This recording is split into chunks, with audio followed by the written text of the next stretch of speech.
Okay, welcome everybody. Welcome to the Greater Cleveland RIA August edition. I was really hoping that we would be here um, on a live version this month, but whatsoever. But we're really excited tonight because we're going to have Ron Routman on here. Ron Routman is a local guy, great guy. Known him for a while, and he is a real powerhouse in the lending industry here in Northeast Ohio. And he's not going to be talking so much about how you can lend or how you can borrow here. He's going to be talking about if you have some extra cash, how you can actually become the bank and you can be one of the private lenders here in town. So it's really, really going to be an exciting show here. So let's go ahead and get started here. Greater Cleveland RIA exists for networking and educational purposes. When you meet or make a connection through our on or offline networking event, it is your responsibility to do your own due diligence and make your own informed decisions on doing or not doing business with that individual or company. If you may also get advice in our group from one of our many experienced members, vendors, or folks in the leadership team, please seek your own paid professional counsel to verify any information picked up during one of our events. In other words, please take responsibility for your own actions. So here's what you can expect tonight. We're going to go through and spend a few minutes and introduce all of our vendors, all these cool guys that support us. We like to support them as well.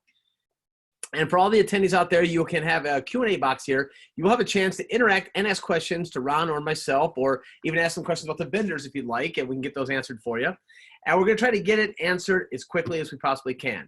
And we're going to try to keep all this about an hour. So it's 6 o'clock now, so I'm going to try to get you out of here by about 7 o'clock so you can enjoy some of that sunshine that we have here in August in Cleveland, because we only probably have about our 60 days of it, and then we're going to be shoveling the drive after our shows.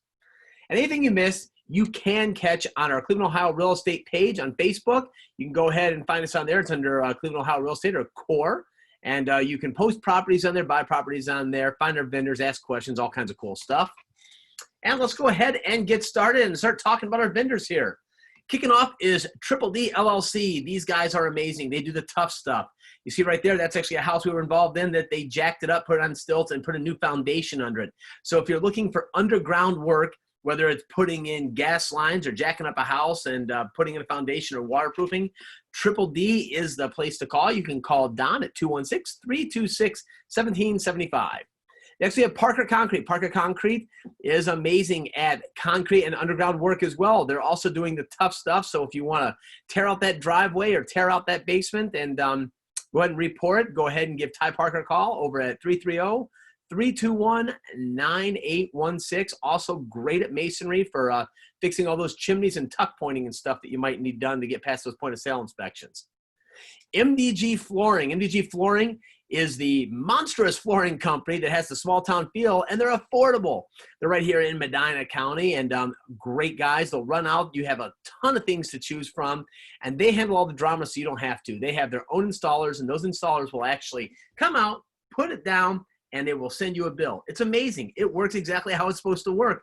You can go ahead and give Steve or Donnie a call there at 330-304-7786. I can tell you I've personally used these guys. They are amazing, and they are very competitive in their pricing, and their work is second to none, and they stand behind it. Service Sold is kind of the all-in-one group. All-in-one here, what I mean is you can put your entire job out to bid with Service Sold. It's a reverse bidding system. You can put it on there and say, hey, look, I want to have this done. I need to have a kitchen, the cabinets, the painting, the flooring, whatever. And contractors have the opportunity to go in there and do a bidding process, and you get to pick and read reviews. It's kind of like Angie's List, but on steroids and even better. You can give Mike Dennis a call. He's also actually one of our instructors here at the Greater Cleveland RIA University. You can call him at 915-400-7653. Now we have Professional Eye Home Inspections. You know, we think we can see a lot of things when we're buying a house, but there's things you just are going to miss because you get too caught up in the emotions, especially when you're one of you out-of-town investors. You're trying to buy here in Cleveland, and you need a third independent party to put some eyeballs on that house, let you know about what you're going to get. That's when you want to go ahead and give Matt a call. And you can call him at 216-299-1375. Morningstar Cleanup. Morningstar Cleanup, we all know him as Leroy Kime. Leroy Kime is a great guy. When I first met Leroy, he came to my house on a horse and buggy. That's right, he was an Amish man. Found out he could not have enough draft horses to haul this junk away. So he jumped the fence, bought a truck, bought a dump trailer, and here he is. He is our dump man now. So this guy here, whether you're doing a roof tear off, you're doing a clean out, tearing something down, Roy's a great guy to call. And you can give Leroy a call at 330-410-8304. J-Dog. J-Dog is our vet. He is the guy that is exactly like Leroy that cleans everything up and hauls it away and does an amazing job. And believe it or not, there's enough trash out there for everybody. Another amazing company, and support them because we love supporting our vets.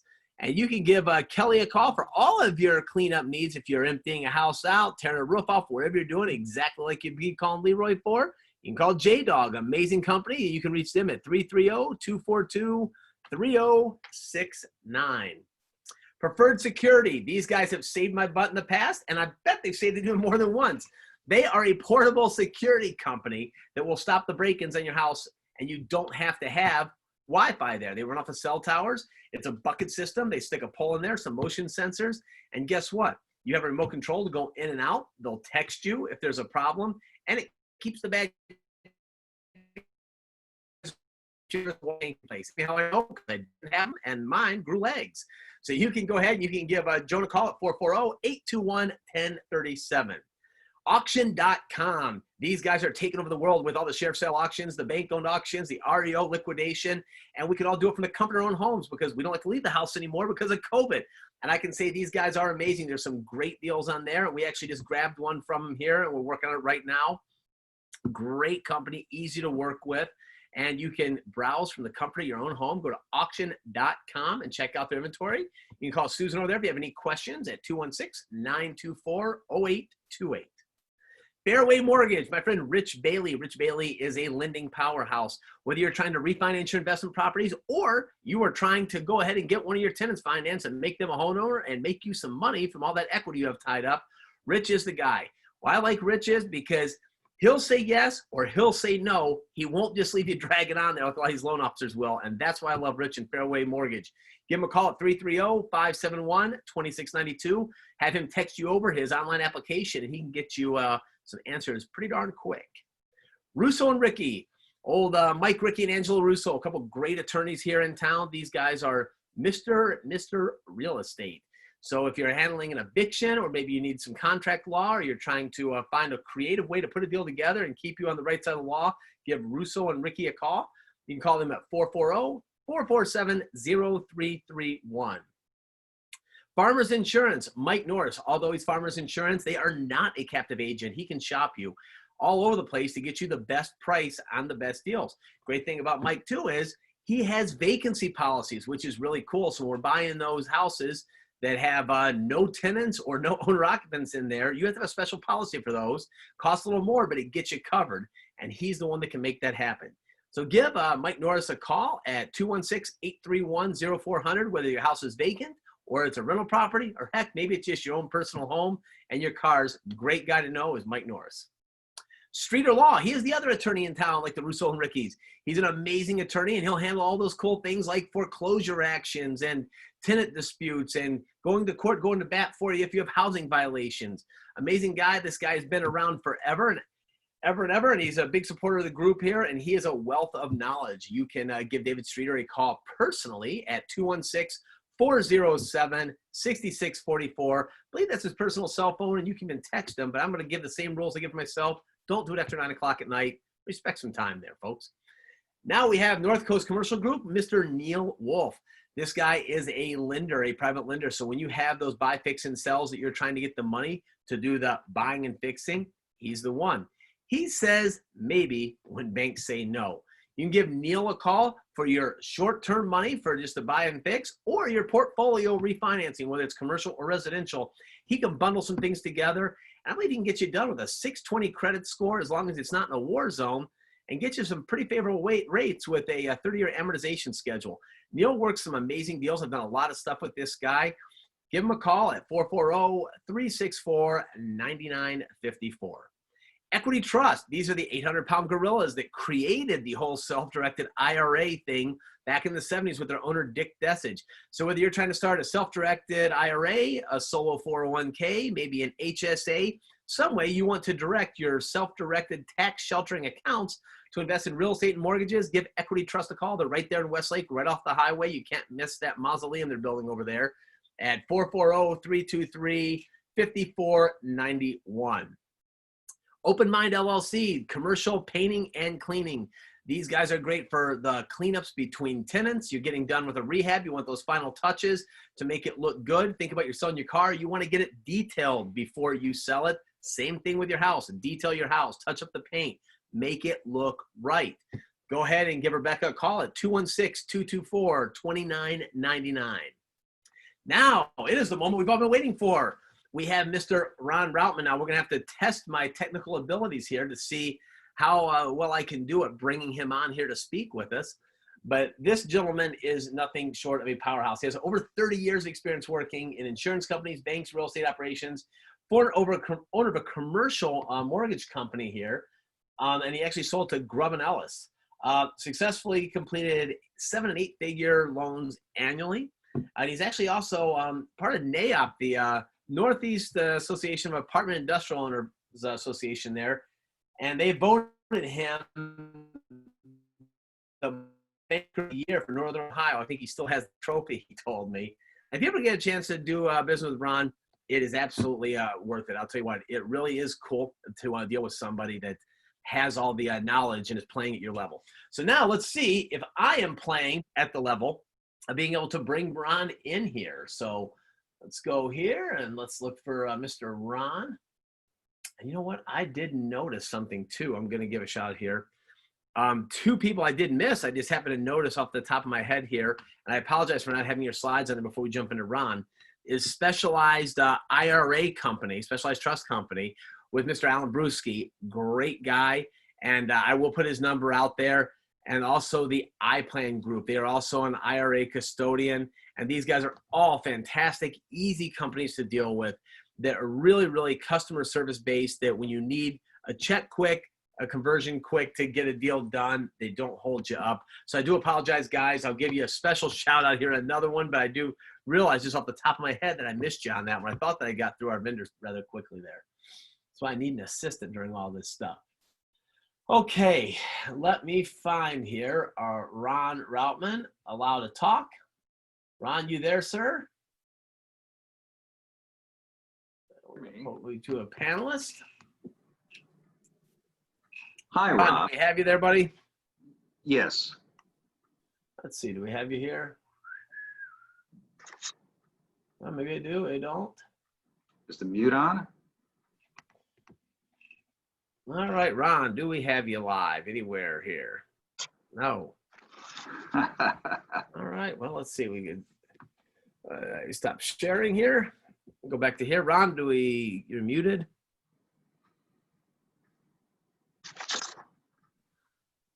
Okay. Let's see. We have to make you a host here.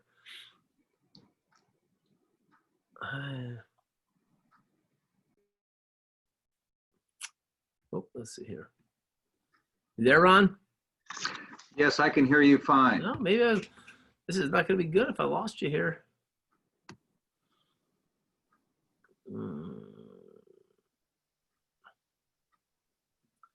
Let's see here if we can get. Let's see if we can get Ron back up here. We have a chat box here. Oh, you hear him? His audio works. Maybe it's my audio that sucks. Hold on a second. Let's see if I can.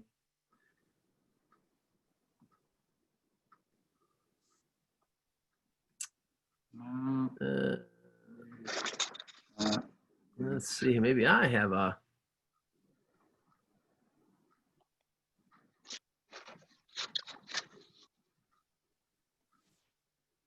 Okay, do I hear you guys here? Oh, I hear people now. You there? Rob? Ron Routman, look at me. I figured this out. So maybe I could be on a tech seminar here someday and people can teach me how to do this. All right, now let's see if I can get your mug up here for everybody. Let's work on that. Okay, let's start working on that. Let's work on getting you on here. So I think you're a panelist. All right, you there? No, how did I lose you again here, Ron? Do I have you? The audio's working, and I have lost you somehow. You all hear Ron, it sounds like. Let me try to come back on. I just can't see you. I can hear you. How's that? I'd like to see you. That would be a really cool thing. All right, let's see here.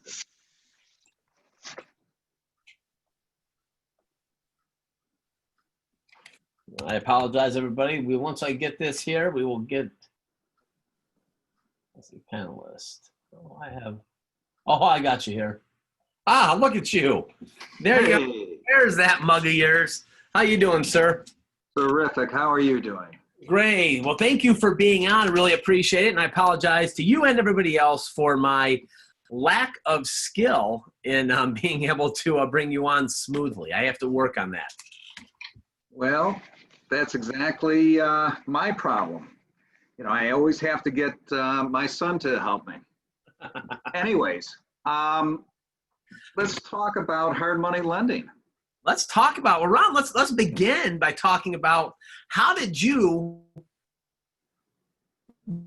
become expert at this? I know we're here promoting your upcoming book, Becoming the Bank, which I'm really excited about because I've seen some excerpts from it, and it's something that's much needed in this marketplace. There's a lot of hard money lenders out there, but you're going to talk about how they actually became that hard money lender. What got you into all this? Well, a number of years ago, I created or I helped a number of developers get started in this area. I financed quite a few people with my sources all over the country. Some of the properties that I helped was Great Northern Shopping Center, the Holiday in Strongsville, the Marriott out at the airport, a number of properties. And over the years, I tried to find my niche. Well, I made a lot of money for a lot of people, but I really didn't do that well for myself. So, you know, coming across the RIAs, an equity trust, and iPlan, I started developing a process where, you know, what happens if we can get great returns on a non-taxable basis? Well, sure enough, it evolved, and I started deciding that, you know, dealing with rehabbers, dealing with flippers, becoming a private lender. One of the problems that I had with that, Rob, was that I had years of experience of being a commercial lender and thinking about being a hard money guy. I started thinking about, well, do I really want to be, in my mind, a loan shark?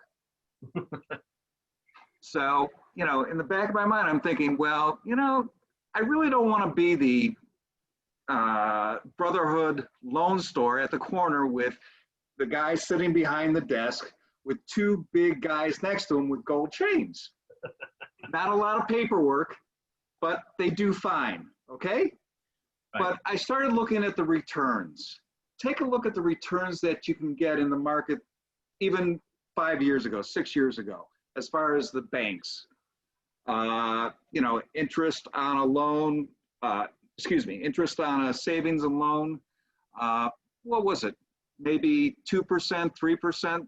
Today, the jumbo loans, the jumbo interest rates on $100,000 for a 5-year CD is less than 2%. So private lending made a lot of sense for me. You know, Ron, I think it's funny when you say that. I believe that's a barrier a lot of people have, is they feel like they're a loan shark. They're taking advantage of people. They're charging an absorbent amount of interest. However, it's not about the cost of the capital. It's about the availability of the capital, because you'll make it up on being able to act fast on those good deals that you have to have cash for, that you can't go get the traditional loans. Well, so for every dollar you spend on interest, I mean, you're making about $10 on that on profit. Well, that's exactly right. But you have to look at it that there's a need for that. We're solving problems for people, Rob. You know, when you started doing houses, you didn't have all the money available to you. So it solved the problem. It's the speed to close, more money for the rehabber, the more money you make. It works for everybody in concern. You know, I've been lucky to be on a number of loan committees in banks and insurance companies. And I've seen transactions that they get from the loan application to the commitment, and then it goes to the board of directors, and all of a sudden the board of directors, for what I consider not a good reason, they say, well, I don't think we should do it, you know, and then the deal's dead, and then you've wasted 30, 45 days. Yeah. And I've seen that happen a number of times. So it really is an advantage to use a hard money lender. And so I thought combining the rehabber with the retirement funds or taxable money that I had sitting in the bank was good for both of us. Right. No, I think it's fantastic. Now, a lot of folks, when they're hearing about becoming the bank, think about the long foreclosure process that happens. They think about the problems. They think about, oh, I'm sorry. Hope I'm okay here now. They think about, I'm still freezing? Yes. No, I'm okay now. Okay. They think about the long foreclosure process. They think about banks losing money, lending $100,000 and then selling it off at $60,000. They think about all the problems. How do you hedge against that as a private lender versus the Corner National Bank? You're using criteria, underwriting criteria for yourself. You're copying what the bank does, but in a very conservative way to help this individual. You know, regardless of what you do, something's going to go wrong. I've been very fortunate. In the last 5 years, I've only had to take one property through foreclosure. And yes, Ohio is a judicial state, which means that you have to go through the court system and it takes you about a year to get the property back. But if you underwrite it correctly, even when you take the property back, I had to put an additional, I think it was $30,000 or $40,000 in this house to bring it up to be able to sell it.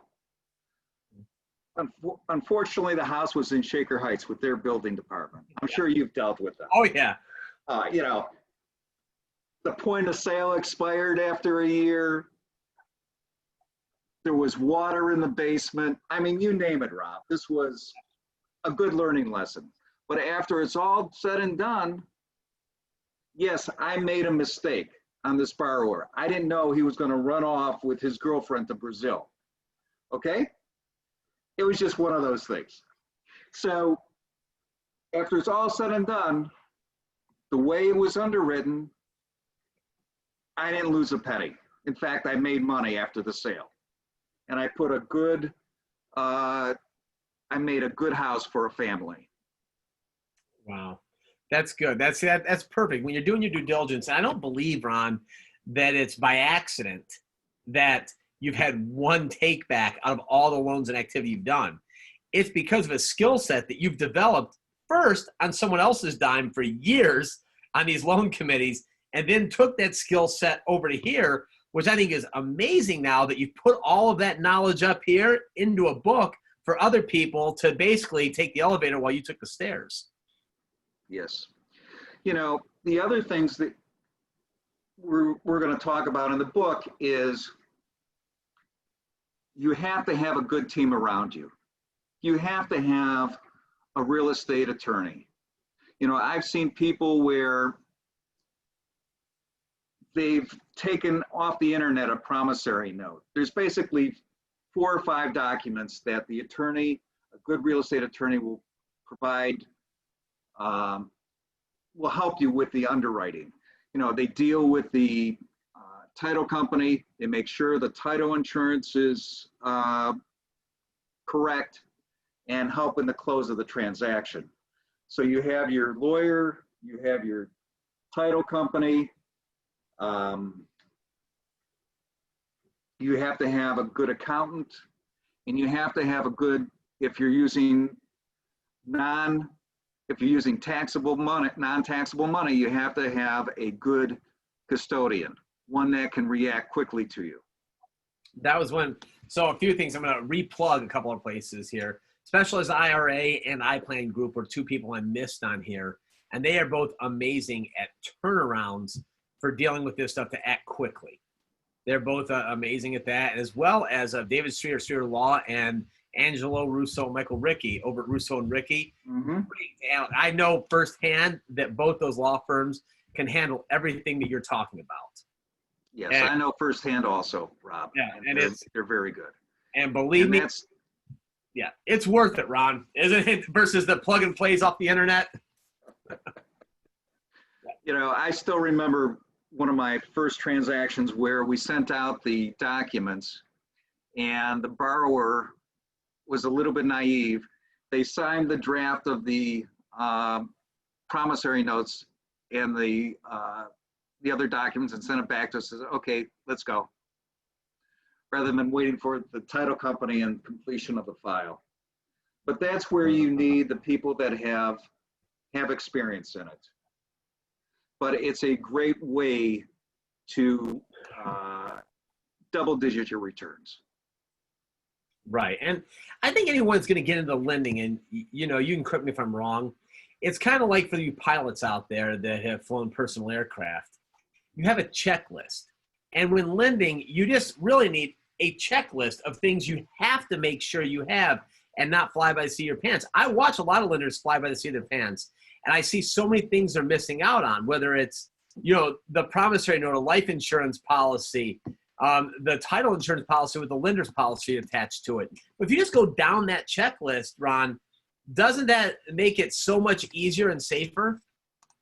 Absolutely. You have a due diligence and you stay to that checklist. It's like you said, a pilot. He's not going to jump in the plane without his checklist, take off, and not know where he's heading. Right. You know, and hope that he can land the plane. It's all prescribed.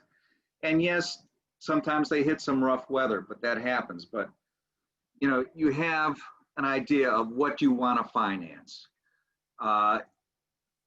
You know, we can talk more about, this is asset-based lending where you have a residence that you're financing. So you look at the equity-based loan ratio. So in other words, if the ARV is $100,000, maybe you want to set your loan to value at 60% or 65%. There's categories that you would just go down in those loans. Do you want to make second mortgage loans or allow a second mortgage behind your collateral? How long of a term loans are you going to do? But once you get that focus, it's a very straightforward situation for you to make those loans. Ron, let me ask you here. You're an experienced lender. You've been doing this for a while, and you're talking about how to make high yield returns with low risk investments. And the basis of all that is clearly going to be the asset that it's attached to. Can you describe to me your perfect asset that you would like to secure? Let's not talk about the borrower yet. Let's just go down. I'm bringing you a deal today. What does that deal look like? Everywhere from location, not specifically, but just the class it is, the type of property is, the loan to value you like, the amount of work it needs. Describe that for us. My favorite kind of property or loan is one that is under $200,000. Let's start there, Rob. Okay. Because under $2,000 and $200,000 in a loan, it's easier for me to sleep at night. When I get above 300 and I go into 400 per loan, then it's a little bit rough. I start thinking. So that's just me personally. Okay. I look at the borrower and look at the borrower's track record. So giving the borrower's track record, I look at maybe between 60 to 70% loan to value. I have gone above that, but that's for borrowers that I have had for a number of years. And they're very well educated and it doesn't happen all the time. The property needs to be, I am doing C and B properties. A properties seem to be over the 200,000, probably close to 300,000 to 400,000 now in the A properties. The most important to me is the exit strategy. I like to start at the end and work backwards. What is the person's exit strategy, and does that work with that individual? Whenever I sit down with somebody and go through their process, whether it's a loan or whether they're co-lending with me, putting some money in with my deal, I try to see what their exit strategy is, what their goal is at the end. Okay, so 60 to 70% loan to value, that's on the after repaired value. What about the rehab? Clearly you want the person's level of experience, what they're capable of doing. But is there a certain amount of rehab that you're just not comfortable with? If it's darn near new construction, does that bother you?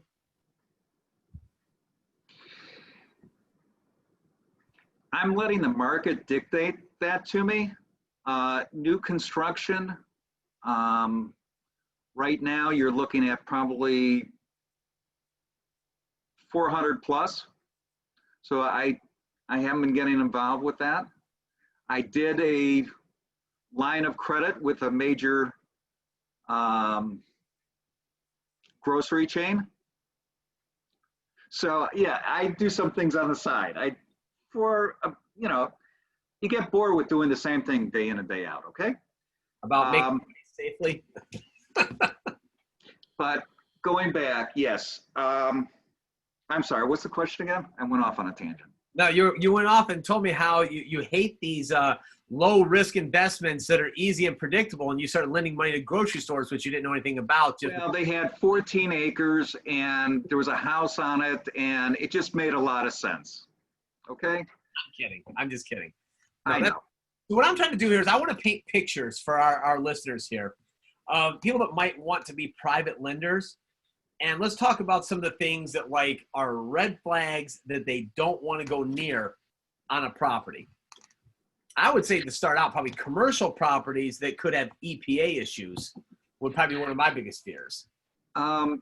Yes, in fact, one of my prior companies, I owned a company that cleaned up contaminated sites using microorganisms, okay? So I'm staying completely away from that on commercial properties because environmental impact statements are required or should be required. And there's a lot more environmental issues with commercial properties. Going back to single family or two family, it's a good place to start, not with a full rehab such as like you had with that one property where they raised the house and reset the foundation. Right. Looking more for a cosmetic rehab, depending on your skill set and depending on how you want to get involved. But yes, I have made loans where it's a construction loan, where it's a paid out during the life of the loan as the construction's completed. A simple rehab would be paint, carpeting, maybe a new bathroom, new kitchen. Anything involved with foundation or water in the basement for the big newer lenders, I would try to avoid. Okay. So some of the complicated stuff, I would probably say to wrap it up in a nutshell, if we're telling the listeners what to avoid, it's something that they would not feel comfortable if they had to tackle that portion of the project themselves. Because this is maybe that's a very good way to look at it. You're doing a loan to own. You don't want to own it, but there might be a chance you do own it, and that might probably become your problem to have to solve. So if it's something that's outside of your scope of skill set, I'd probably stay away from it. So that's a very good way to put it. But being part of that RIA or your RIA, there's a lot of good talent in there that will help you with your lending. if you get into a problem. Right. And that's the thing to remember, that everybody's on the same team. Like, they look at hard money lenders a lot of times, like, you know, they're charging a lot of points or interest and quick balloons, and they want to take the property. And that's not, could be further from the truth. It's really just the fuel for the race car is all it is. You are what's going in that tank to make that thing run. And you have to get it across the finish line. You have to work together to get across the finish line. And that's why it's really important to have a good open relationship with the person you're lending to, I would say. And that's one thing I like about Ron. I noticed about Ron, he's a very hands-on involved guy, where banks are very hands-off and you have no idea the loan committee, no idea what's going on. And just one day you get an approval. Where Ron, he's going to be the one that talks to you saying, oh, it looks like COVID hit, the market's shifting. What can we do? Looks like you need a few $1,000 more. Let's fix this to try to get it across the line. And I think that's the lesson here for everybody. Right. That's with any good hard money lender. They're going to listen to the borrower. They don't want them to fail. They want them to be successful. And that's what you will have to do being a private lender. Exactly.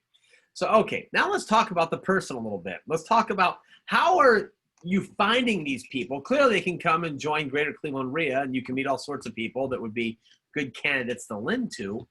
But if you're your average person out there, you have a couple $100,000, and let's just say you've been furloughed now from your company and you want to put this money to work, the stock market's scaring you a little bit. How are you going to find a particular buyer, or borrower, I should say, to put your money to work, your little money soldiers, to make you cash while you're sleeping?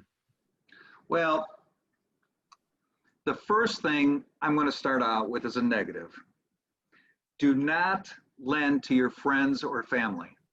That will save you a lot of headaches. I've seen it over the years, and do not rent to them either. That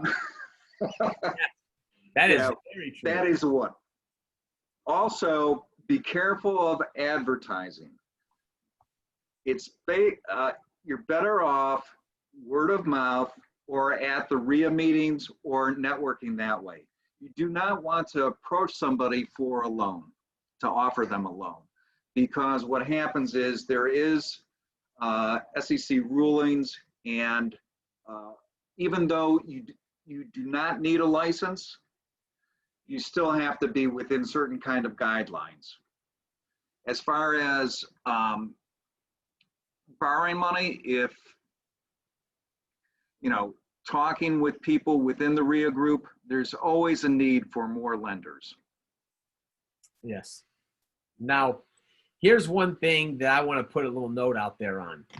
These are business loans for business purposes. When you get into lending to owner occupants, individuals that are going to live in that house and they're borrowing it for their primary residency, that is a whole new set of rules. That gets into RESPA docs and truth in lending statements and all sorts of stuff that if you put yourself in that situation, lending to them, what could happen is they could challenge that in court and most likely get it squashed where you're just out of your security. Would you agree with that, Ron? Absolutely. And usually in Ohio, for that type of loan, a residential loan to an individual owner is 8%. So you definitely, in all your documents, you want to state that it is a business loan. Plus, now we're talking about the notes that we use. When you're using a note for lending, there's simple promissory note, and then there's a cognate promissory note. Typically, a cognate promissory note is used. And why is that, Ron? Okay. A promissory note is basically an IOU. If you use a cognate note, that's an IOU which will guarantee, it actually makes you personally guarantee the loan. So you want to use a cognate note.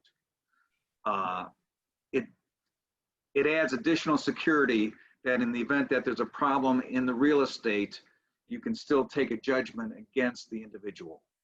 Yeah, the sexy part about that is, the cognate note is, if they sign that, you can literally take that to the courts and turn that in and represent both sides being there and say, look, they didn't pay, give me a judgment, and get a judgment without even serving them the 28 days to respond. So you get an instantaneous judgment. However, it has to be on a certain note with a certain type of property that's going to be an investment situation, not an owner-occupant situation, because they're not usable for consumer transactions in Ohio. Correct. Right. And also you use the description at the beginning of your Zoom meeting that we're not giving any kind of legal advice. Right. This is all infotainment. We're just a couple Absolutely. guys talking about stuff we know nothing about, but it sounds like it's entertaining, so that's what we're talking about tonight. All right. So now that we're talking about the type of note used, we understand that it's a mortgage that's going on there. Are you particularly looking only for first position, or will you look at a second position as well? It depends. You see, I have the flexibility of having a lot of education in the market. And there will be some times I will put in a second mortgage. For the people that are just getting started in private lending, I would strongly suggest that they take only a first position and try to keep their loan to value less than 70% to Yes. protect them for things that, I don't know about you, Rob, but when anybody has ever done any kind of construction, I have never seen them come in on budget. There's always something in these houses that will take them over budget. Always, always, always, always, and that's myself included. And there's Murphy always shows up. The more work you do, the more chance there is of going over budget. Absolutely. Yes, and that's where we always try to do. That's why I really exist more in the prehab area in the business. And I try to limit the amount of stuff I do, and I sell the property off to an individual that's going to take it across the finish line. And I like to do as little as possible because I can control my cost in a lock change and clean out. That's a lot easier to handle than it is gutting a kitchen, bathroom, and doing everything. That's when Murphy shows up and takes his share. Mm-hmm. So now what about insurance? What happens if let's talk about all the insurances we have, and I'm going to list them off here, and then we'll go through them one by one. You're going to have title insurance. You're going to have life insurance. You're going to have hazard and fire insurance on there. And why do we want all this stuff? Let's start with title insurance. How does that protect you as a lender, Ron? Okay. When you're lending on a property, you're going to have a survey done on the property to make sure that there's no encroachments on the property. Encroachments by meaning maybe the driveway, you want to make sure the driveway's on the same property, okay? On top of that, they're going to do lien searches, and they're guaranteeing, the title insurance policy guarantees that there are no outstanding liens against the property as of a certain time. So rather than get involved in a whole lengthy, 3-hour seminar, it's basically to cover your position as a lender so that you just turn in the policy and they pay you for any damages. Okay, so title defects, encroachments, all the things that could happen that makes this a non-marketable title covers you as the lender. Check. That goes on your checklist for your pre-flights. That is one of the important things. Let's next go to life insurance. Why do I care if the borrower dies? Okay. The property gets transferred in probate. How long is that going to take? What is happening to the property if it's half built on construction? Do you want to have to take over that property and finish the property and deal with the estate, and maybe there's 3 other siblings in there that you have to juggle in order to get through with the property and get paid back your outstanding loan? So it's just a simpler way to deal with an estate. So borrower dies. First thing that happens is Ron gets paid off. Ron's out of the picture. Now the family can do what they want with that free and clear property, which even half finished has value to it. And now it's ready for them to do what they want with. So it's really is a benefit to the family. Is there ever a time, Ron, in taking out that life insurance policy that there's enough death benefit on there that even some of the family gets the beneficial interest in there? So basically, you're only owed $100,000. They might take out a $250 policy. Well, there's situations where, yeah, the money just automatically, it's in the documents that the money is just turned over to the family. And in the situation that they have a larger policy, you just take a percentage of the policy. Right. To cover And your position. And here's this is kind of a spoiler alert for upcoming meetings. There's some stuff with infinite banking and using whole life and taking out policies on people you have an insurable interest with. That's amazing that I'll have on the show here probably the next couple months that I think everyone will like quite a bit that we've discovered some cool things with. So, okay. So now the title, if it's messed up, Uncle Ron's paid. If person dies, Uncle Ron's paid. Now how about the hazard insurance? Well, it should be obvious, but talk about that, what you need to do with that. You're absolutely named as additional insured on that policy. And what happens in the event that it's under construction, I'll tell you a funny story. My first loan I did with an insurance company. And I'm saying to myself, you know what? Nothing's ever going to happen to these buildings. It was 2 office buildings on Chagrin Boulevard. Yeah. And Pewter Mug was in the basement. They had a fire. Whoosh. It went up. The loan wasn't even out. 3 months. So what happened, we had to deal with the insurance company and release the money as the construction, was rehabbed.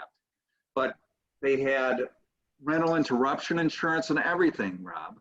And that was the best education I ever received on fire and extended coverage was having that policy. I would never, ever do a property without fire and extended coverage. I've seen people that, unfortunately, some private lenders that have made those loans where there has been a loss and they weren't covered. So it's actually just a phrase that you use in the insurance policy is additional insured. Absolutely. Now, the reason for this is because without listing the lender, if you're the lender and you're not listed on there, and let's say that, the house burns and it's $80,000 in damage on this property, if you're not listed as additional insured, what could happen is that borrower could just take those funds and do something else with it. Just say, I'm not going to fix the property. I'm just going to take the money and go on vacation. And now you're sitting there with a burnt piece of collateral, which doesn't make it fun at all. So, okay, so we have all the insurances covered on there. Now, we've talked about the title work. We've talked about underwriting and all this. Let's talk about the bad, dark side. Let's talk about repossession of this property. And do you recommend any ways outside of just typical foreclosure in reclaiming the assets? There are some ways to navigate that. And there's some language that have been done in the past that they have actually assigned the interest in the property to the lender. By doing that, it's actually it could be challenged in court. The other way would be to just go to the borrower and work out some kind of transaction that you could take the property back immediately. Right. Now, one of the things that we'll do when we do some loans is we'll put together a corporate resolution that gives us the right to sign for that property inside that company in the event of a default. So we can act as a power of attorney for the company, basically. And we have the legit rights to act on behalf of that LLC to basically deed that property over to one of our other entities, which is another loophole that you can do, but we have them sign that at closing in event of default. Mm-hmm. Now, anything's challengeable. One can challenge anything in court. That's what court is. Court is where I think I'm right, someone else thinks they're right, and they go to battle, and then they go ask the parents, hey, hey, Dad, who's right, who's wrong? But it rarely actually ends up in the court's hand. It usually ends up in mediation somewhere, and the facts are the facts are. Are you paying or are you not paying? Especially in business transactions. That's where banks have a little rougher than what Ron does. Because consumers are protected much more against the banks, because it's kind of like a professional MMA fighter fighting a sixth grader, versus Ron is dealing with people that are equally matched to him. Yes, he's a lender. Yes, he's a business person. However, he's dealing with borrowers that are also business people, so they're playing on a level playing field.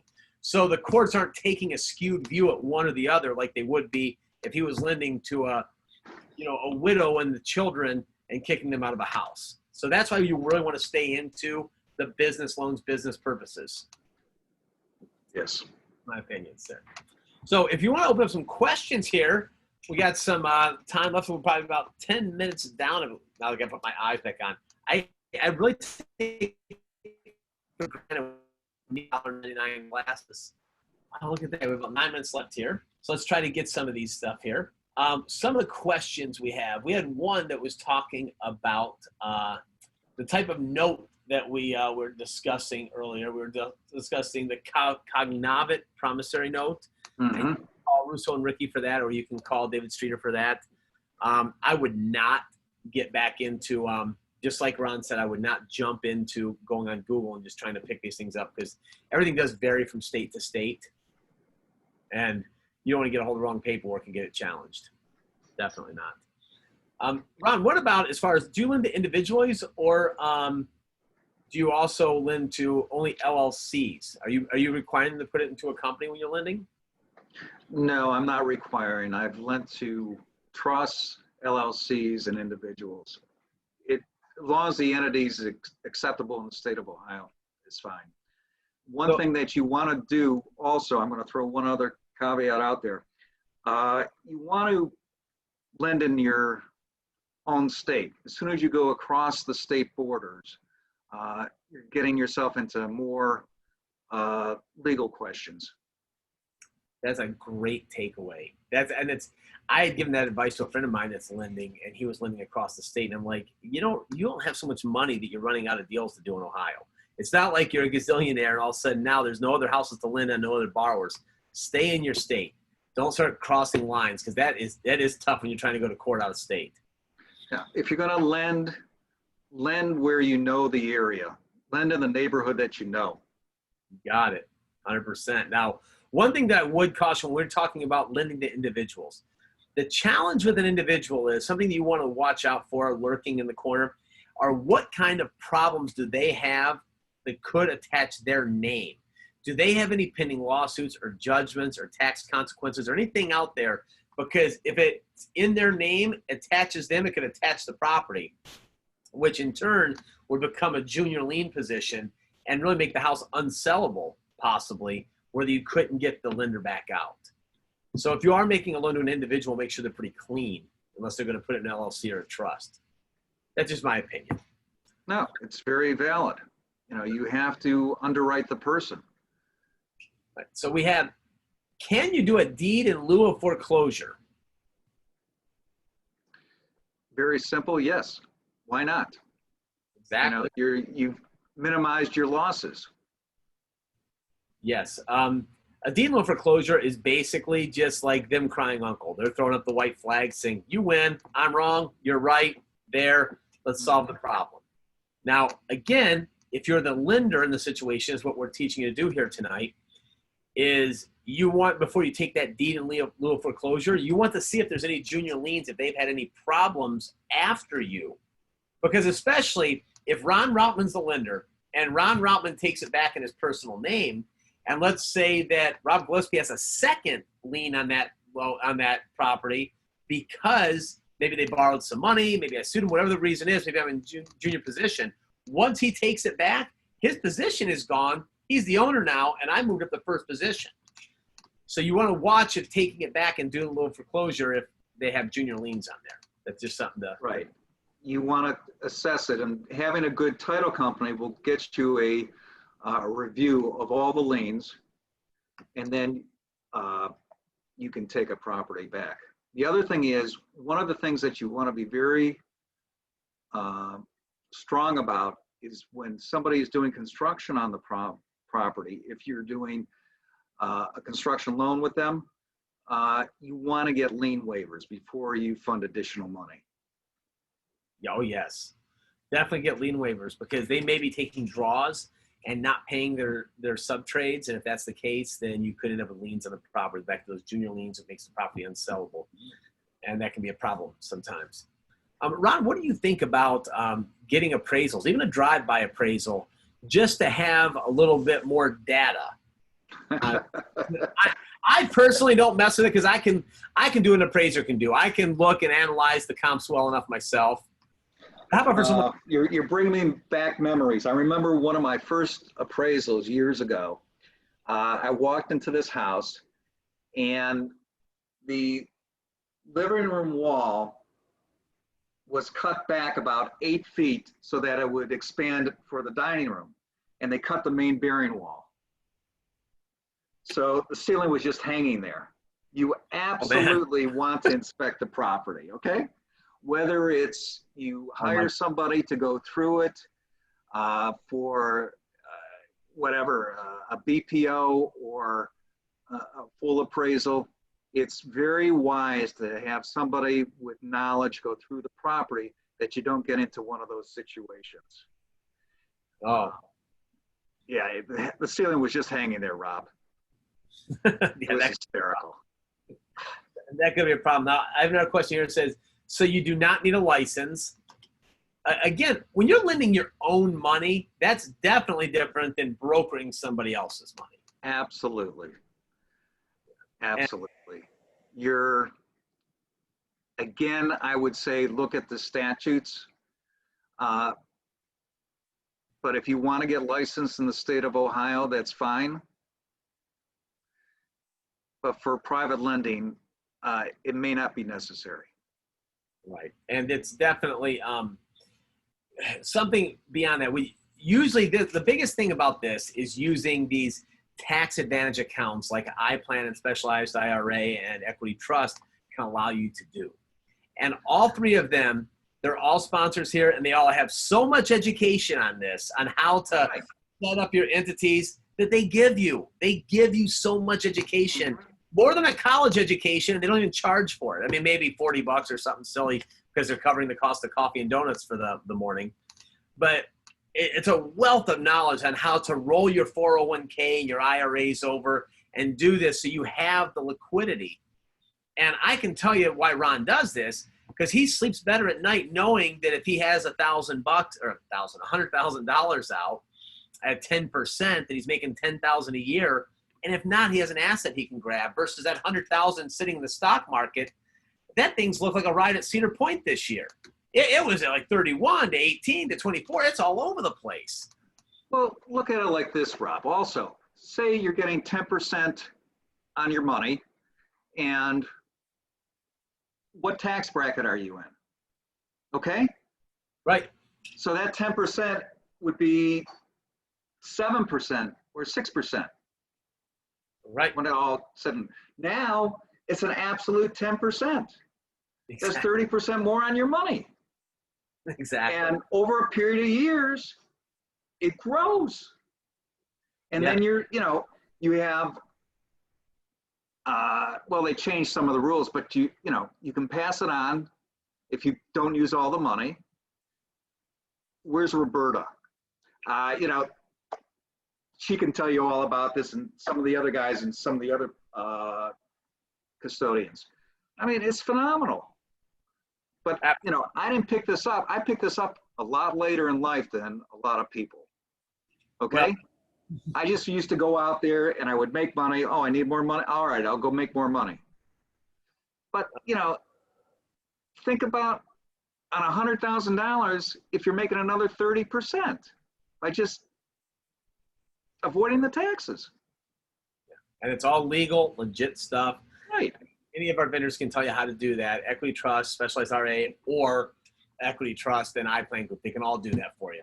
So, Rob, I'm going to Tell you what, Madeline, promote your upcoming book here It's again. 7 o'clock. Bringing it back here. Becoming the Bank. It's your complete guide to creating high yield, low risk investment opportunities. And you have heard him here tonight. Just a wealth of knowledge. And I'm telling you what, you are not going to regret getting this book. I mean, there's going to be a ton of stuff in there. It's going to be the soup to nuts, A to Z, exactly how to do exactly what Ron's doing.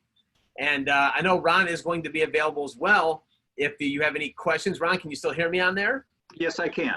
Ron, why don't you give your telephone number out there, sir? If you don't mind, whatever number you'd like to give them. If anyone has any questions they'd like to reach out to you at a later time. Sure. It's the Brew Group, BRUHGROUP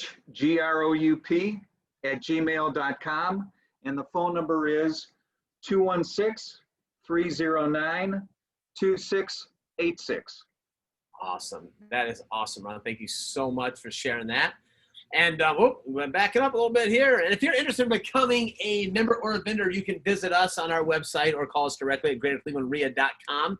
You can be one of our gold member sponsors. We can promote you as well. Or you can just be a member here and you can network. And believe it or not, this so much. We're not on a computer. We're all hanging out at the Holiday Inn over there on Rockside. And as you can tell, one of our sponsors is Muscle Vodka, my wife's company there. So we all enjoy our Muscle Vodka after the meetings. And that's where the deals are made in the Holiday Inn bar over there, enjoying a nice Muscle Vodka cocktail there.